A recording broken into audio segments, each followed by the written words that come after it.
two, one. Hello, ladies and gentlemen, and welcome back to another exciting film journey here on Delusions of Grandeur. I am one of your hosts, but today we are going to be going on about a film that apparently boggles the mind of my fiance. So why don't you tell me exactly what movie you brought to the table today? Disney's version of the Three Musketeers. And the film was filmed in 1993, and it was directed by Stephen Herek. Um, and let me just say what IMDb says about the film. So, France, 1625. Young D'Artagnan heads to Paris to join the Musketeers, but the evil cardinal has disbanded them. D'Artagnan meets Athos, Porthos, and Aramis, three rogue musketeers, and joins them on their quest to save the king and country. Now, I do want to say that the Three Musketeers was based on a book, of course, which was actually written by Alexander Dumas.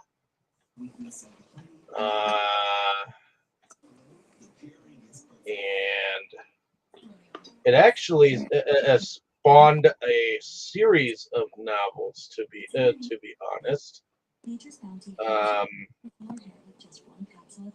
And let me. Okay, so the original novel was written in 1844, and Alexander Dumas was a French man, and it is the first of the author's three D'Artagnan romances. So, as with some of his other works, he wrote it in collaboration with ghostwriter Auguste Maquet.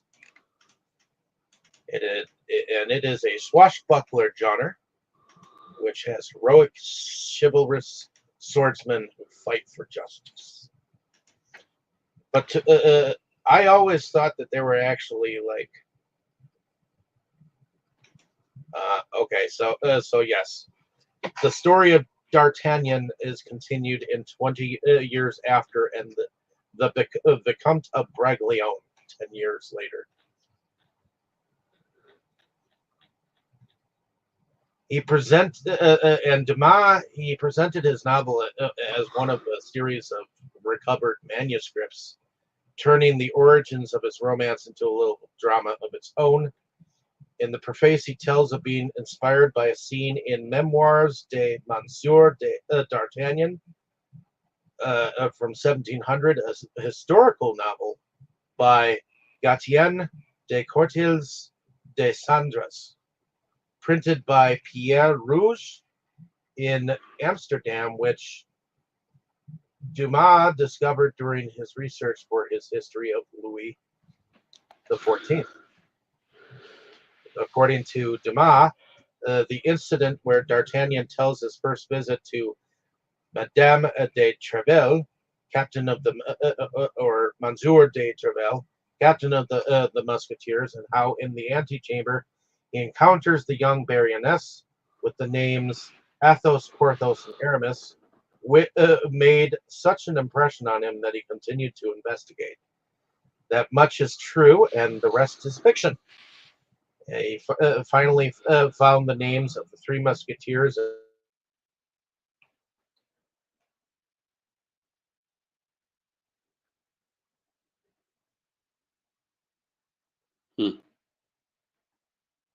The manuscript, reprint the manuscript, and permission was granted. And so it began a bit behind, the origins of this movie. I just figured I'd tell a little bit about that, because there have been many movies that have been spawned in this swashbuckling, based on Alexander Dumas novel, and definitely some of the um, adventures therein. So, let's see. And I do believe that this film actually stars a ton of people. Charlie Sheen, Yes. Kiefer Sutherland, Chris O'Donnell, who later played Robin in Batman Forever and Batman and Robin, and Tammy's favorite actress, Rebecca De Mornay, and I'm sure all of us are fans of Tim Curry.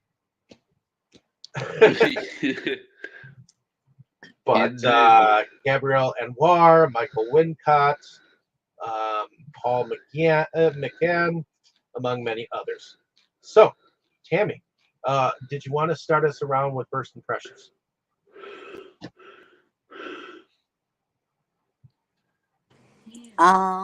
Well, I'm not sure when I watched this the first time, but it was probably not long after it came out. So I've watched other Three Musketeer movies, and that's why I wanted to see this one when they came around. And when I saw who was all in it too, that really sparked my interest in wanting to see this one in particular, because there are, as David just read off, it's got quite a cast, so Oh yeah, Oliver Platt is another one that I forgot to mention, but yeah, it's like I said, it's got quite a cast. I like the story line, like I said, because I've seen other ones. So, and with the cast that it had, you had some humor in it. You had, the drama. You had the swords. You had a little bit of everything, especially because it was Disney. You know, At the so time when Disney was still good. what? at a time Uh, Disney was still good. Oh yeah. So yeah, um it just like totally fit in the stuff that I liked, and when it came out. So, and I wasn't disappointed. It is like my favorite Three Musketeer movie. That there, so I don't get sick of watching it either. So, but Indeed. that's like about it. So we Okay, can go to your favorite first impressions. Boris. This, much to my shame, actually was the first time I watched this movie in its entirety. To my defense, though, it was made only 2 years after I was born. uh, but yeah, I enjoyed this movie. It may not be the genre I normally go for when I pick movies, but it was definitely enjoyable. As Tammy says, it has a little bit of everything and enough of an interesting storyline. So yeah, it was quite enjoyable, and I'm glad I watched it. Well, I'm glad you got a chance to watch it too. Alexander Dumas is a phenomenal writer when it comes to swashbuckling tales. But I also think he's very good at the revenge plot because he has penned the Count of Monte Cristo, which there are many Oh, versions of that out there, um, and the Man in the Iron Mask, which there are several versions of that out there too. So, um, that being said. I like this version. Um, it's got some humor to it, but and I'm glad it does because um, this was a time where in France.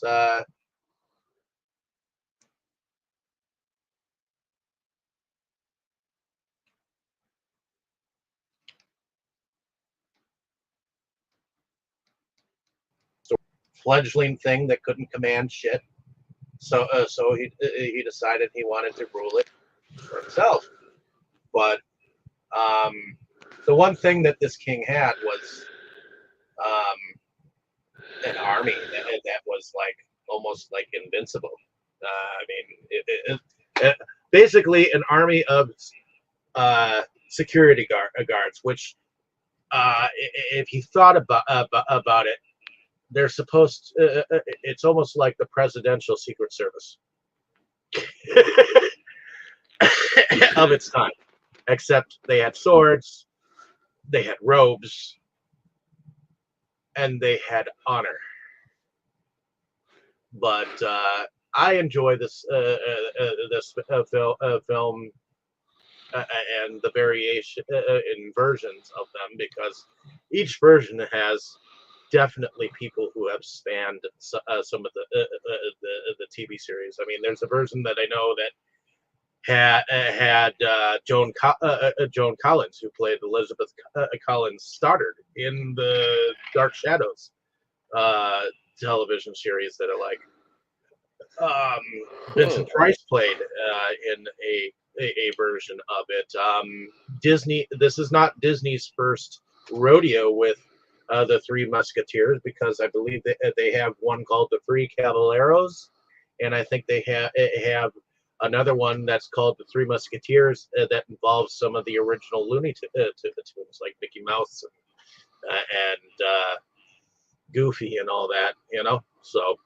Um, I think there are a couple when what is it? I think there was a actor by the last name of Chamberlain who was in a couple of Alexander Dumas films as well. Richard Chamberlain, yes. Richard Chamberlain, which he was in the Three Musketeers and the Fourth Musketeer,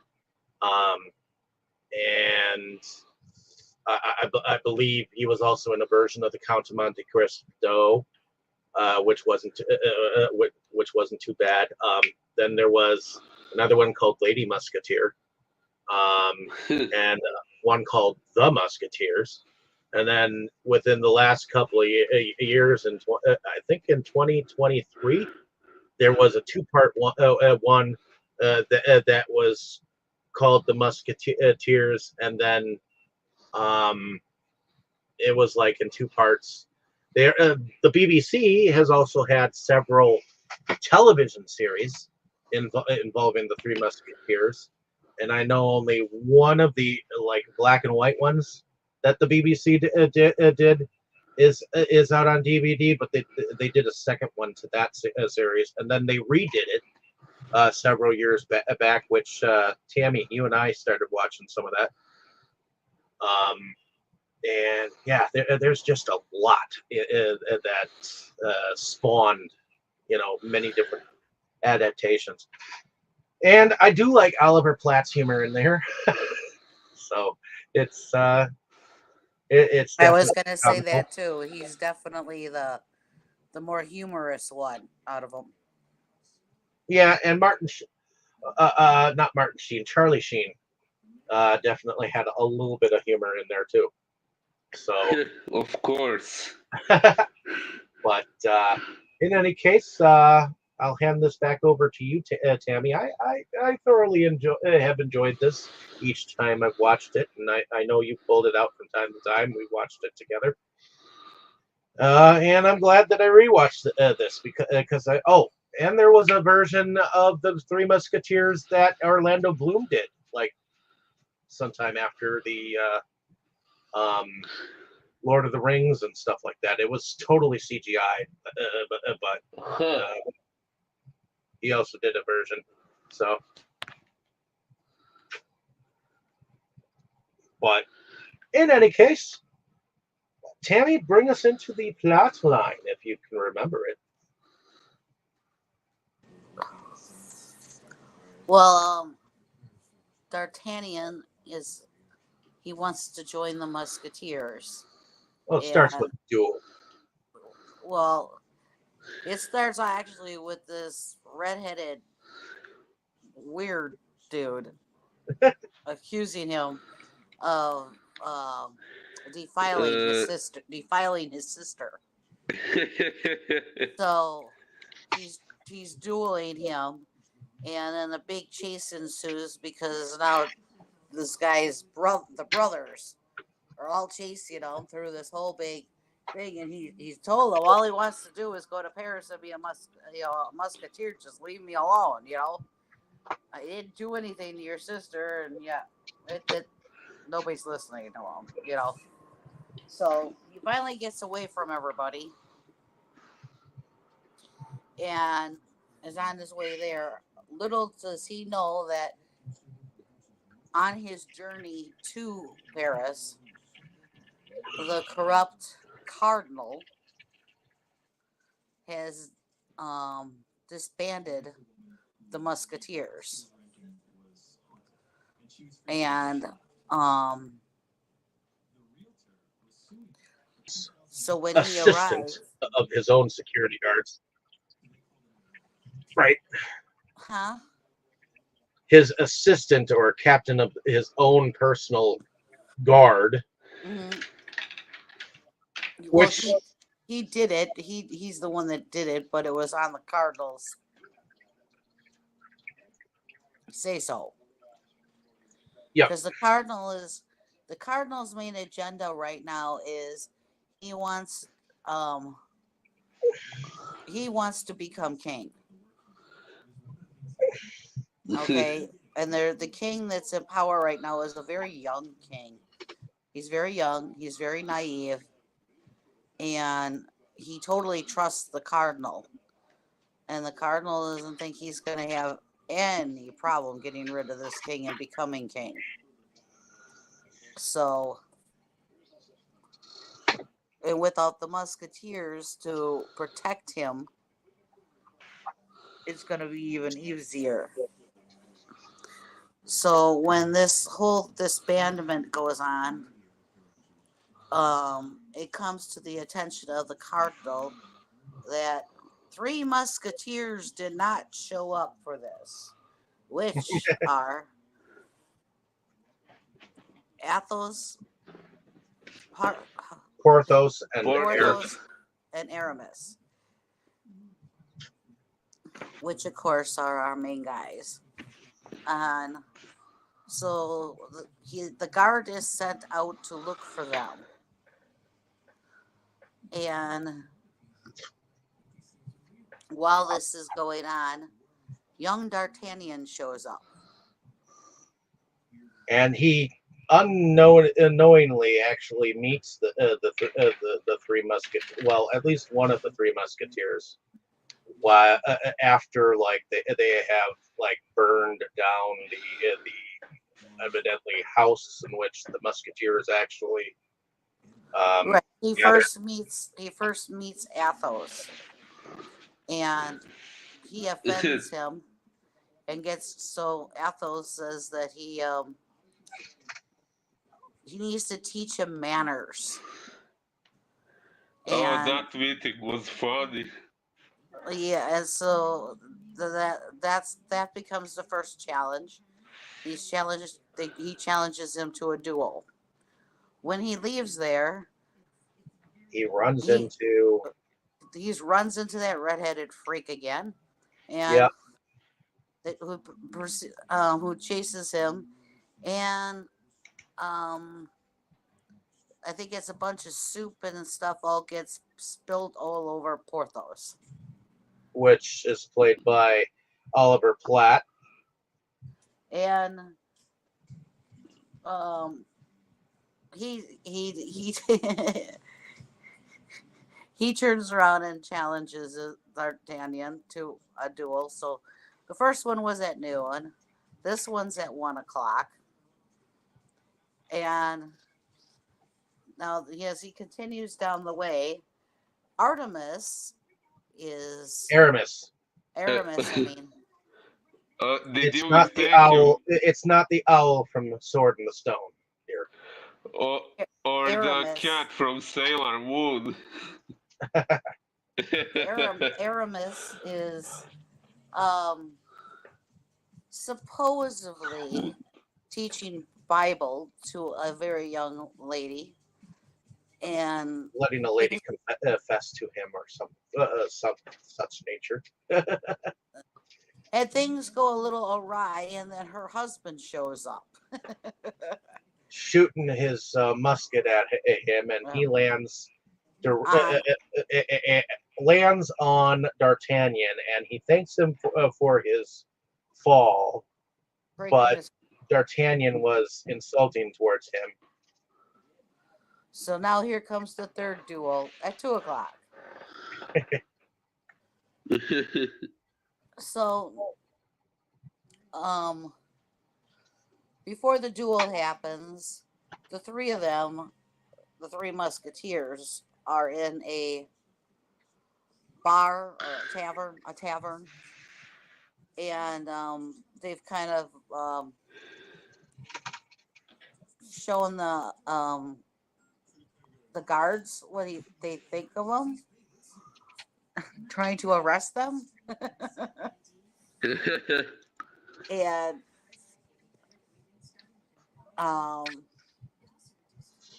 then they all take off to go with they all take off to go meet up for these duels, but the three of them don't know till they get there that all three of them are going to be dueling D'Artagnan. And when they all meet up and realize it, the guards show up again, and because there's 5 guards and now 4 of them, if you include D'Artagnan, they let D'Artagnan join in with battling the guards, figuring them that makes some more even odds, And during this time, they realize that actually he knows what he's doing with a sword, and he's actually pretty good with it. And at the end of it, he actually kills one of his guys. In fact, I think that was like one of the lead guys. At the end of it, then the Musketeers bid farewell to D'Artagnan, tell him you should just go back where he came from, And he's like, but my father was a Musketeer, that's why I came here, and they leave him, and he ends up getting himself in trouble and gets arrested by the guard. But he ends up ultimately escaping, but only to be caught again. But the leader of the guard takes his sword, and the leader, I think, realizes right away who D'Artagnan's father was, because he said that was his father's sword. And evidently he's the one that took his eye.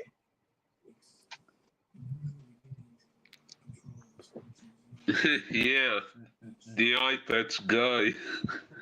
Yes. Well, yeah, because the Three Musketeers, they call him Cyclops. He originally was a musketeer, and he betrayed the Musketeers, and that's how D'Artagnan's father got killed, because he betrayed the king and the Musketeers, and D'Artagnan's father was defending the king and the Cyclops, you want to call him, and that's how he ended up killing D'Artagnan's father. Yep. So now he has his sword, and while young D'Artagnan has escaped, he overhears the cardinal speaking to, well, guess who? The actress who Tammy really likes. Lady De Winter. Oh yeah, Played by Rebecca De Mornay. And you might know Rebecca De Mornay, Boris, from the remake of The Shining, that little mini-series that we covered. She is, she did look familiar from somewhere. Damn. And she's also in a version of Beauty and the Beast. yep, she's also in a version of The Beauty and the Beast. So I know I've seen her in a few other things, but those are the two that are probably more well known. yep, But she is marked because she killed her husband. So she is marked as a murderer, and so she's kind of like a Black Widow. right, she has escaped. She was supposed to be hung or put to death somehow or whatever because she was a murderer. So now she's kind of like a for hire for things, I guess you might want to say. The cardinal An was assassinette. thinking. Yeah, she's known for getting things done, I guess you might want to say. So I like the little banter between her and Tim Curry's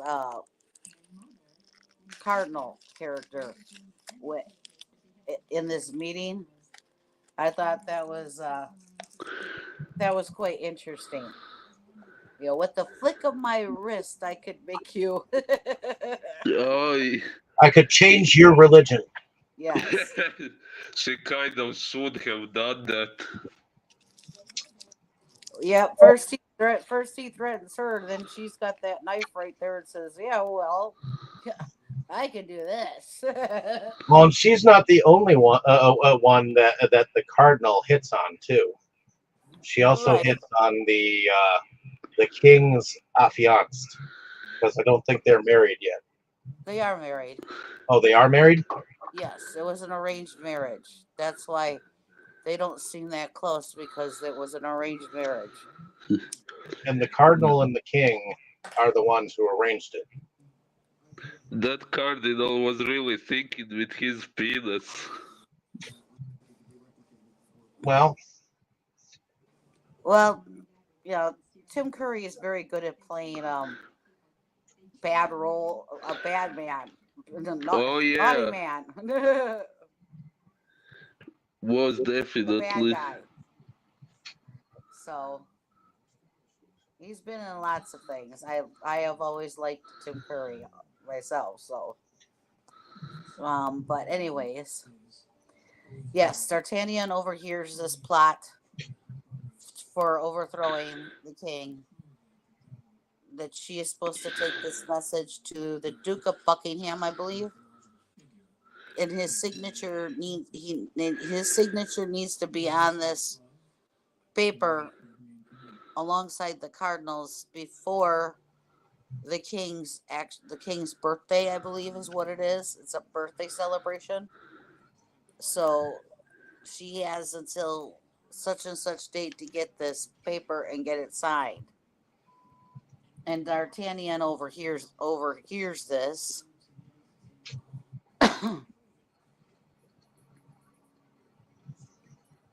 yep.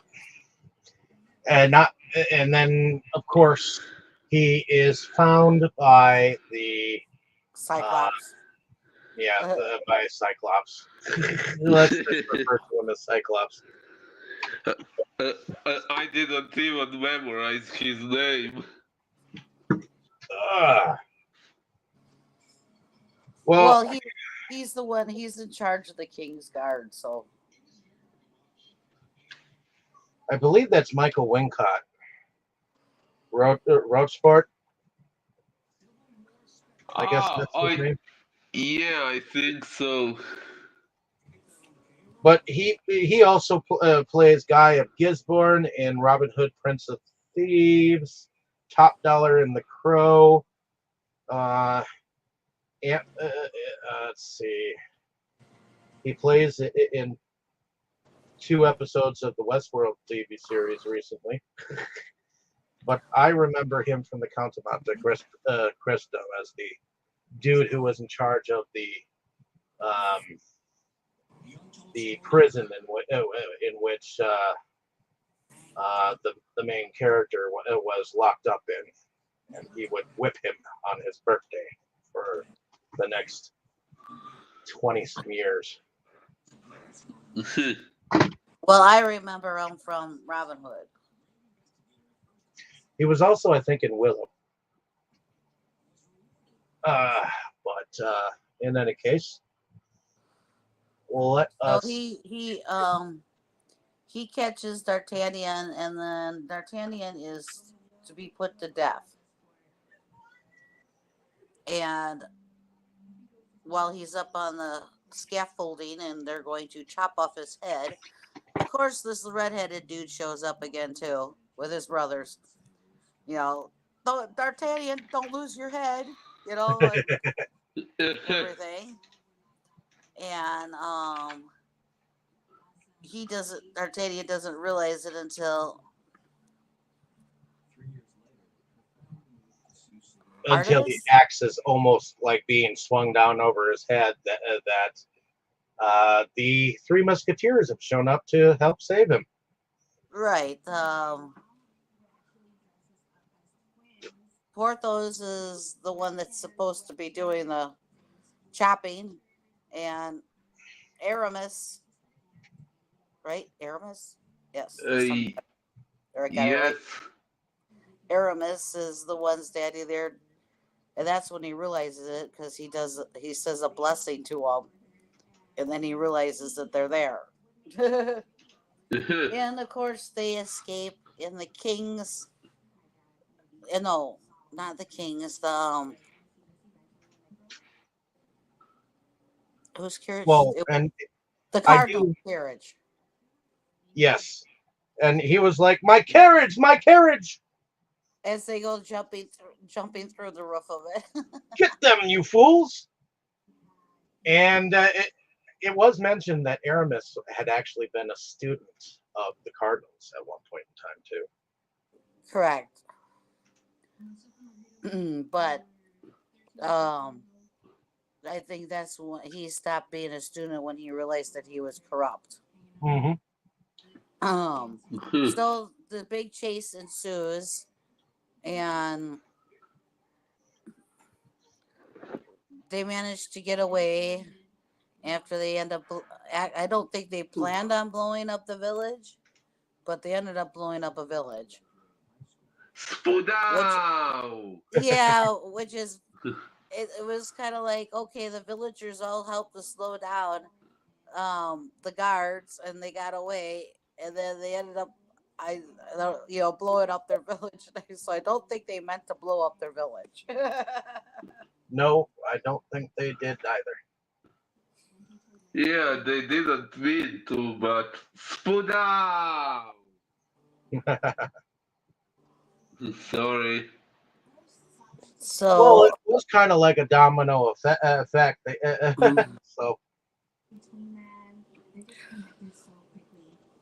So they all end up.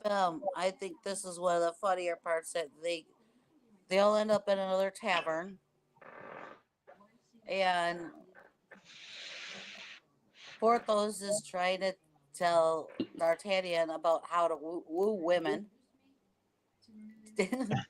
Yeah. And Aramis is saying, do it with words, and he's saying, no, you do it with the first kiss. And Athos doesn't want anything to do with it. He's just sitting there drowning in sorrows. In fact, well, yeah, but he is. He then ends up telling him a story which ends up being about Lady de Winter. And but we initially don't know it's her. Right? Right. But we as watchers of the movie kind of get it. that that's who he's talking about. Okay, but no. Well, he said she was dead, so I didn't realize right away that it's her. Well, he believes that he didn't he did not know that she escaped death at this point. So when he told the story, he did not realize that she was still alive because Oh, yeah. remember she escaped death. You know, she escaped, Yes. but you do realize that it's basically her though that he's talking about. Yep. Um. So after they all have their fun at the tavern, the next day they're all on their way to intercept Message, this message. which it's D'Artagnan who tells them about it too. So And they get separated because the guard shows up. yep, And um Porthos and Aramis go one way, and Athos and D'Artagnan go another way, and they end up getting pinned down by the guard. So D'Artagnan takes off on his own, and while they got pinned down, he did end up getting injured, and along the way on his own, he just fell off his horse and sin, is laying there in the middle of the road, and guess who comes along? the Lady de Fleur de Winter. Lis, Oh, yeah. Miss Fleur de Lis. So, she just so happens to come along, and get him. It's just kind of And of like, course, he wakes up in her bed and she attempts to seduce him. Oh, wasn't that an interesting part? Well, if you were next to them titties. yeah. When it showed that part, I was like, well, I'm sure Boris really liked that zoom in. Yeah, that scene actually made you think of me. Well, knowing you and gratuitous nudity, the fact that you actually like a little bit of it. Well, to me personally, it's not that much about the nudity, but the personality she showed in that scene was quite interesting and kind of reminded me of my novel too. How you picture total evil? At least personality-wise.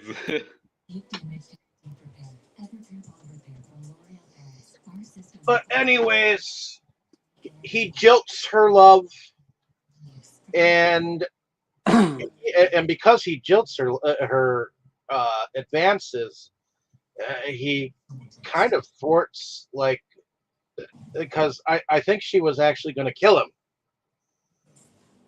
Well, yeah, she figured out because he opened up his mouth as to what his mission was. Okay, so she realizes, you know, that he's trying to stop her, but he doesn't know that she's the one he's trying to stop because he never got to see her. And she also He only doesn't he only know. over he only She overheard what was going on. He never saw her, and she also doesn't know who he actually knows. Right. But he figures it out when they get into their little spat there, and he sees the branding on her. So he figures out who she is. Yep. And so I think he does he escape her? They decide to take him with. Okay, And yeah. But before they get, because before they can board the ship, the rest of the musketeers show up, and the Well, you got to the say it right. They realized that everyone on the ship was dead. They Mhm. sent the captain on board, and he was like, "Okay, what are you doing? Why aren't you at your post?"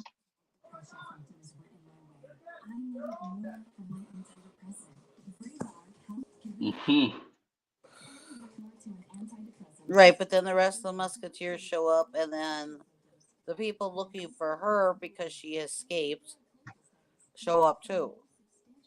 Correct, because I believe one of them was a jaunted lover or husband or It was cousin, the brother of brother. her dead Okay, husband. brother of her husband, I believe. Yes. And he said, these were his words: "I will not be as kind."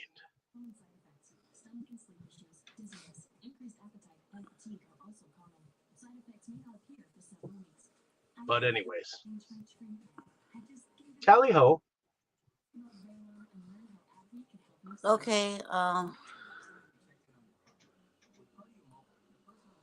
So Mhm. at this point, they do get they get the paper away from her, and instead of being executed, she jumps before she can be executed, and Oh, But at we that then also know point, that she couldn't have lived from that fall.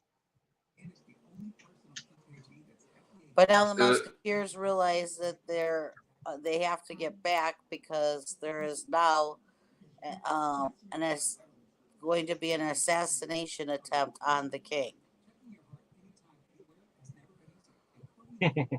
Now, during this time, the queen has expressed how, even though it was an arranged marriage, she's expressed to her lady, what do they call lady in waiting, or is Oh that yeah, it? that's right, Constance. And She's Constance actually meets D'Artagnan at one point in time, like earlier on. So it's like, isn't totally infatuated with him. yeah, But the queen has said how she really wants to get closer to the king, and it's basically, it was an arranged marriage, but they don't hate each other. And it's not like they're not attracted to each other. They're both don't know how to act. They're both young. They both don't know how to act around each other or talk to each other. They're both kind of shy. So it's not an arranged marriage where there's nothing there. It's an arranged. It was an arranged marriage. They just, they're young. They don't know what to do, type of a thing. You know. they don't know how to act around each other, and the king has never probably been taught how to like be a gentleman around her and things of that nature. And Right. he's just like growing into himself. Right. But she expresses to Constance that she would like things to develop between her and the king. And I You think know. they begin to actually at times. They're yeah, and they are starting to, and they're because um the king is starting to listen to the rumors of what is about the cardinal and about things that are going on, and he has had a moment to basically talk to the queen about this, and they are starting to be in cahoots with each other as to what to do, you know. cahoots. Well, take counsel with each other. Yeah. Cahoots. Mm. Cahoots would mean that they are doing something for ill or not so good. You know, that would be suggestive. Yeah, but all I really heard was hoot. Yeah, you and your selective hearing. Sorry. So the Musketeers get back during this is supposed to be the king's birthday celebration, Yep. And and you also see a little bit before this that the cardinal is readying one of his snipers, which apparently you can have guys that are snipers that are being tutored in God. You know. Interesting. I didn't think of that.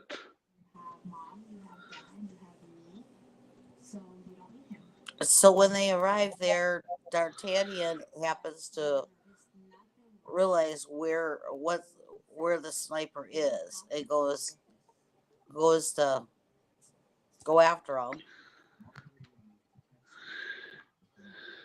and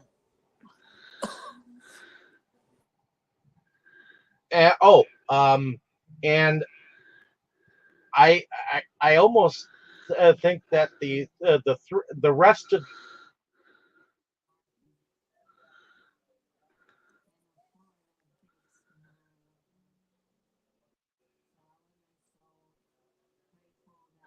the Three Musketeers, they had kept some of their clothing and their swords and stuff, and they took up arms, and you saw them prepare. It's almost like they knew that something was happening, and they eventually well, the showed Musketeers up. had sent a message out as they were on their way back. They kept shooting the messages around as to what was Okay. going on. So I also thought it was interesting that the cardinal actually used homing pigeons to go and get bounty hunters. Oh yeah, he should have used the owls from Harry Potter. Sorry, I had to.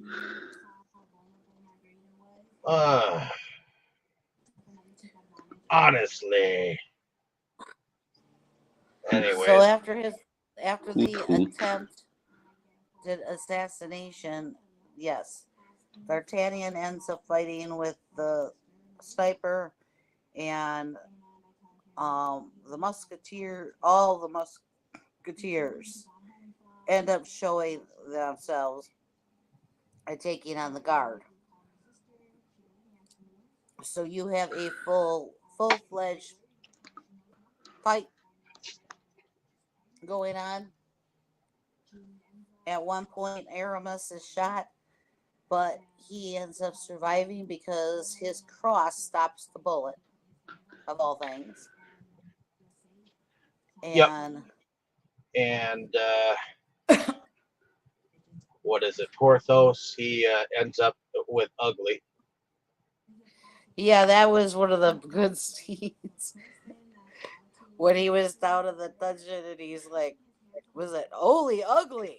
or something? He says, or Oh yeah. big ugly. He called him or something like that. Holy And- Ugly. Yep.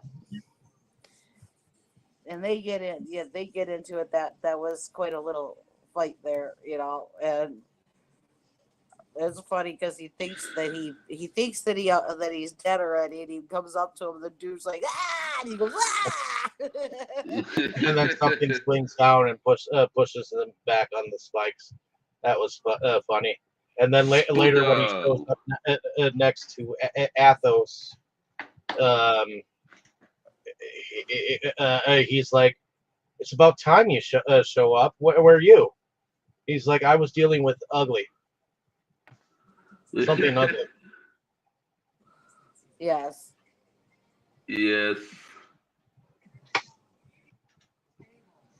And meanwhile, D'Artagnan is fighting. Rochefort, yes, Cyclops, whatever you want to call him. And that's when he comes to the realization that he is the one that killed his father Yep. during this fight. And just when he thinks that he has won over D'Artagnan, Constance thrusts the sword across the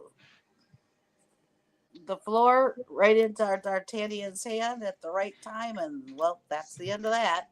Well, yeah, and right before he got stuck with the sword, he was like, he said something to the effect that You'll he never was be a no musketeer. musketeer, and right as it got stuck in his sword, he was like, I might have been mistaken. Oh, yes, that was also a good spoodow.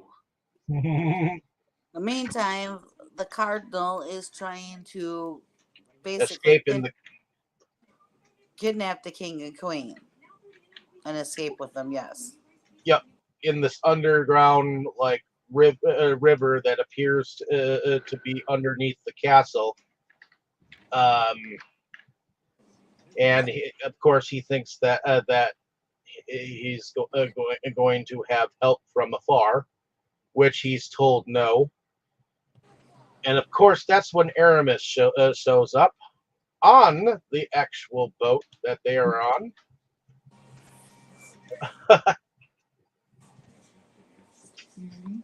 Yep. And the king shows that he's had enough as he punches the cardinal right off the thing. Spoodow. And then, well, basically, we come to the end where there's a nice coronation, and D'Artagnan gets, everybody is thanked for saving the king and saving the Yep. kingdom. And the Musketeers have been reinstated. And now D'Artagnan is a musketeer. And he gets the girl in the end because he gets Constance also. Yep. And that's when red-haired dude shows up. Yep. And then Absolutely. that's when they do now that you're a musketeer, it's one for all and all for one. And the next thing you know, they're all chasing dude and his brothers. Oh yeah. Swear to God. So that was basically the gist of it. So Yep. if anything anybody wanted to add or seen in there or with this or that or whatever. I get a kick out of how the red-haired dude. I don't know who the fuck his name is, but when he screams like a girl, that is priceless. Oh yes, definitely. I don't know how his buddies around him stand his voice. They're supposedly his brothers. So, but Yeah, they must be used to it. he's such a mishap, Even earlier, he fell down and then he fell off the horse and then he did, and he's just. He had to chase his horse just to get back on it. Yeah. So it's. But, I do think one of the better scenes is when they come across this like tree branch in the middle of the forest, and D'Artagnan gets up on top of the horse, and he jumps and it makes it clear back onto his horse, whereas the other guy jumps and he misses the horse completely. yeah, he tries to do the same thing, and when he goes to jump down, the horse is like not there, like sucker. Because the horse is just standing there Your underneath the thing. Your The horse never precision is came- off, dude. Well, yeah, the horse didn't follow through. The horse didn't come all the way out from underneath the thing. He's just standing there like,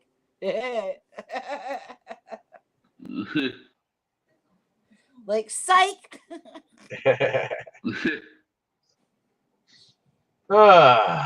But I think that production is pretty darn good for what it was. I definitely think that Disney needs to um, take and sharpen this up in a release of some sort. Um, Maybe through their Sony connection, since they no longer distribute through their own crap, since they want to make media dead. So they're they want physical media to die. They took away their Disney Club. So, Damn. but in any case, yeah, I liked to look at the castle. I liked to look up the underground. I definitely thought the Three Musketeers costumes were and the Cardinal costumes, and I definitely think if um, there was anything that they could have gotten a nomination for I think costume design would have been one of them, at the time. So, I Ooh, I think production too was really good. I mean, the scenery. I thought what they did a really good job on all the scenery. You know, the background scenery and everything, and I think the sword fights looked good. You know that there was plenty of action during them. It wasn't just beat beat you're dead. You know, type of thing. You know, yeah, there was like the first fight. You know, yeah, I like when um Pep- Porthos cut the sword of the guy, and he took off running, and then he had this ball thing, and he threw it at him. Got him. well, yes. I mean it just it seemed to all work. It's not the like David said, the costumes were good too, and I mean I think they did a good job on everything. And this wasn't really a movie for CGI, so this was I thought this was really good. Uh, yeah, I agree. Since there is no sci-fi or supernatural elements, we didn't really need much CGI and stuff. So yeah, it really was good. not even sure there was any CGI in this, I don't really think so. There wasn't really anything to CGI. Huh. So but I mean, all the stunts and everything that were done in it, I believe, were like true stunts. You know, yeah, I believe that. Yeah. the only Okay, thing I that could have don't. they could have maybe had a little bit of CGI would have been that big sprout. You know, Yes. That is at the village. So there could have been a little bit there, but Indeed. other than that, I don't think there was any. what did you think, Boris? Uh, yeah, I also didn't notice any CGI. Okay, I don't know, maybe in the scenes when there was the little bit of blood we got in this movie, but not much, so that probably didn't require CGI either. Uh, well, no, nothing really comes to mind about CGI. Yeah, like I said, if there was any, it might have been when there was that big sprout. You know. Yes. Spoodle, spoodle. Yeah, Alrighty. that was a pretty good one. Yeah, Yes. it definitely was. All right, gonna look up the mute.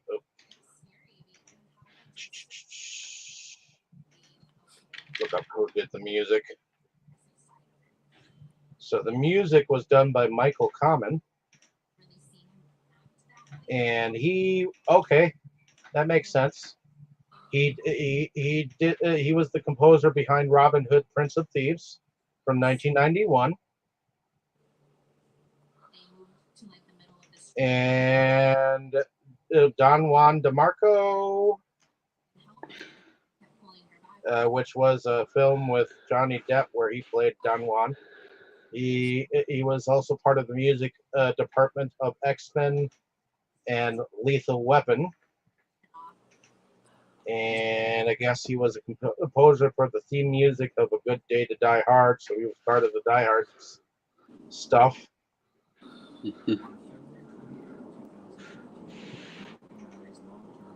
He was a conductor and an orchestrator for Band of Brothers. He was the composer for an unused score in Lara Croft Tomb Raider. A conductor and a music producer and orchestrator for the movie Frequency.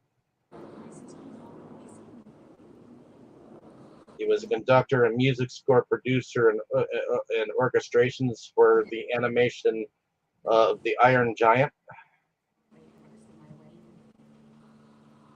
And so on and so forth. Oh, he was a composer for the main title theme of From Earth to the Moon, a TV miniseries documentary thing. Event Horizon, he was part of a little bit. The 101 Dalmatians live action. Oh yeah, yeah. I was going to mention that, but eventually I forgot. Yeah, he directed the live action 101 Dalmatians. I recognized that name right away. But yeah, he's definitely. He was a executive music producer behind Tales from the Crypt, Demon Knight, and Bordello of Blood. And he was a conductor and music arranger and music producer behind Last Action Hero, and worked with behind the movie Jack and Mr. Holland's Opus. Definitely was. Oh, and Hudson Hawk, he was a orchestra. Nothing but trouble. He was an orchestrator. License to Kill. Roadhouse, he was a conductor and orchestrator. Renegades, he was a conductor. The Adventures of Baron Munchausen, he was a conductor and music producer and musician. So yeah, he's definitely been part of a lot. Adventures in Babysitting, Life Force, Highlander. He's been quite a part of a lot of things. The Dead Zone from Stephen King.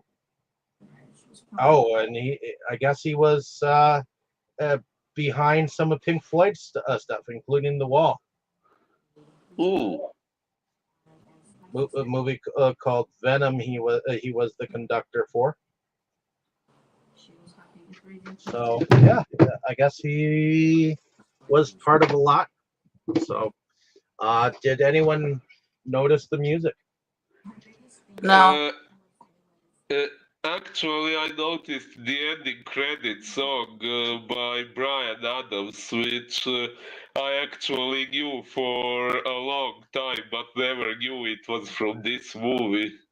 Well, it was used in this movie, yeah, which I thought was Brian Adams also had a song of his used in Robin Hood, Prince of Thieves, also.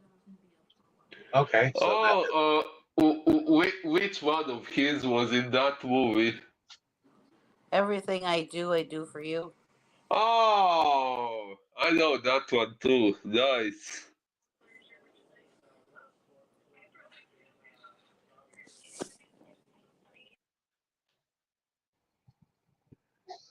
several connections to that because it almost kind of follows kind of a similar recipe almost because they do when they steal the carriage they do throw the money to the people, so they're in a sense they're being a kind of a Robin Hood um, type character when they steal from the rich and give to the poor, you know. Yeah, kind of. Isn't Disney behind that movie too? There is a Robin Hood Disney movie, I think. I Pretty think we. sure that Disney is behind Robin Hood, Prince of Thieves. Not sure. I know they're behind Princess of Thieves, which stars an earlier role from our Elizabeth from um, Pirates. Well, it's just that the storyline in Robin Hood, Prince of Thieves is pretty similar to this storyline. You know, Just a little bit. trying to overthrow the king. You know, a message being sent. You know, things. You know, the There are similar vibes. Let's just put it that way. yeah. Similar Yes. things there's definite uh, definite tones that are used in this one that kind of follow some of that Robin Hood recipe. So, but let's go into our favorite scenes and or favorite characters then. Uh, let's start with you, Boris. Uh, my favorite character, well, since this movie is called Three Musketeers, I must admit I was a little surprised that we got more character development for some other characters than for the Three Musketeers themselves. Uh, so I guess I'd have to go with D'Artagnan, although I also liked My Lady the Winter, and in the end I was kind of sad to see her end the way she did. Uh, my favorite scene would probably be the bedroom scene with My Lady. Okay, is that pretty much it then? Oh, well, I think so. Okay. Let's go over to you, Tammy.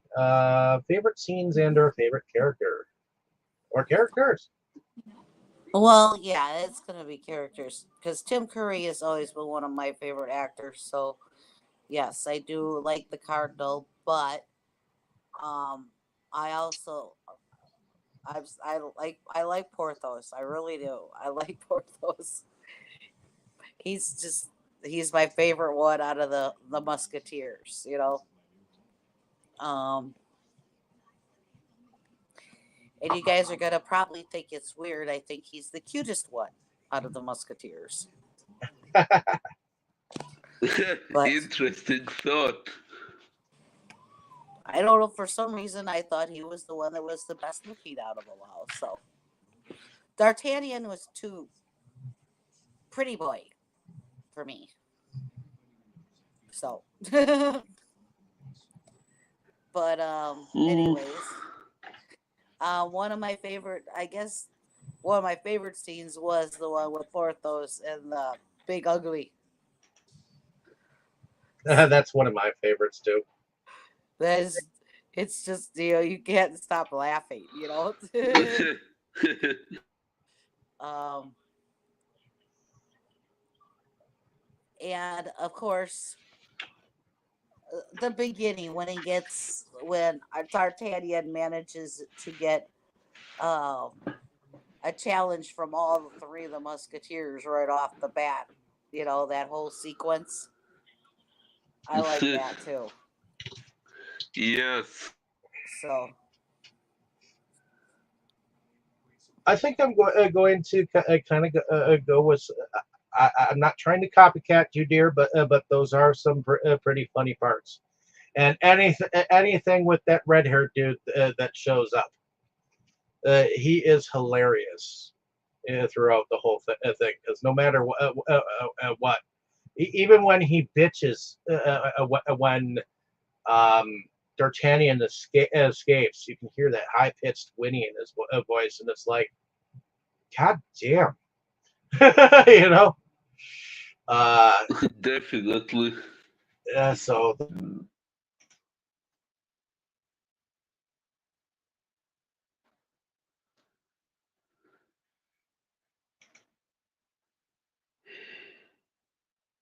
in the vampire flick he's in, the Lost Boys.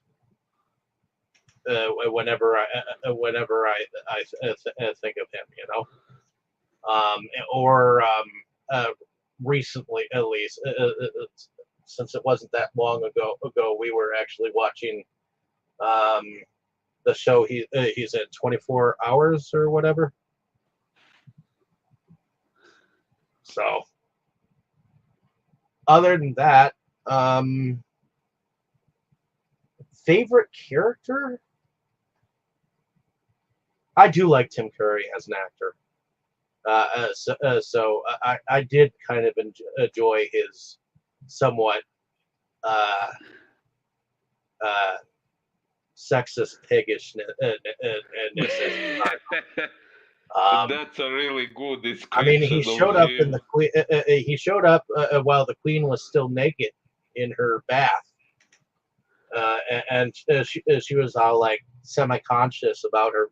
You know, she's like, "What are you doing in here?" But Rebecca De Mornay, she's very sexy in here. I have seen her in other things, and I do think I still think that if you pit her with Jack Nicholson uh, in a version of The Shining, like if they ever thought about CGIing The Shining, I bet you they could. They could with Rebecca De Mornay in there, like a fan edit or whatnot. I would love to fan edit with her in there instead. You know, would love if they could do that. I mean, they used uh, um, in Ready Player One. They definitely used a lot of the Shining stuff to kind of make that movie. Um, so I definitely think that they could probably do that. But at the end of everything, did anyone else have anything else to add? Who? Who? Well, nothing really comes to mind right now. Okay. If there was something I must have forgotten. Did you want to add anything, Tammy? no, not at the moment. Okay.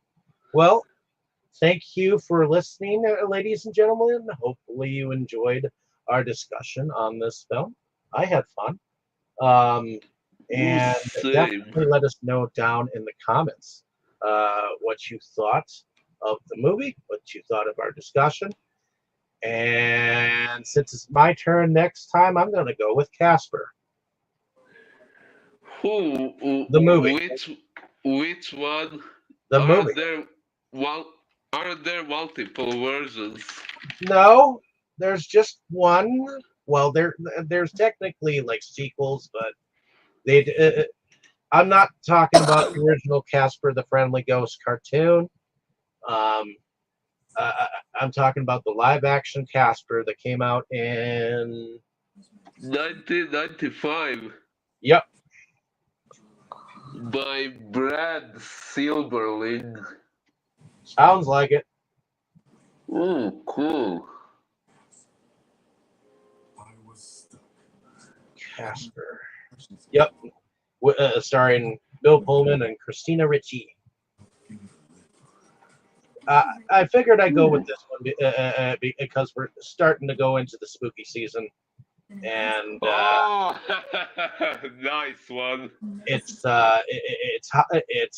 starting to head towards Halloween, and I wanted to go with something, classic. So hopefully we'll see you next week. Come and listen to us again, and we'll see you next time here on Delusions of Grandeur. Everyone say good night. Good Good night. night.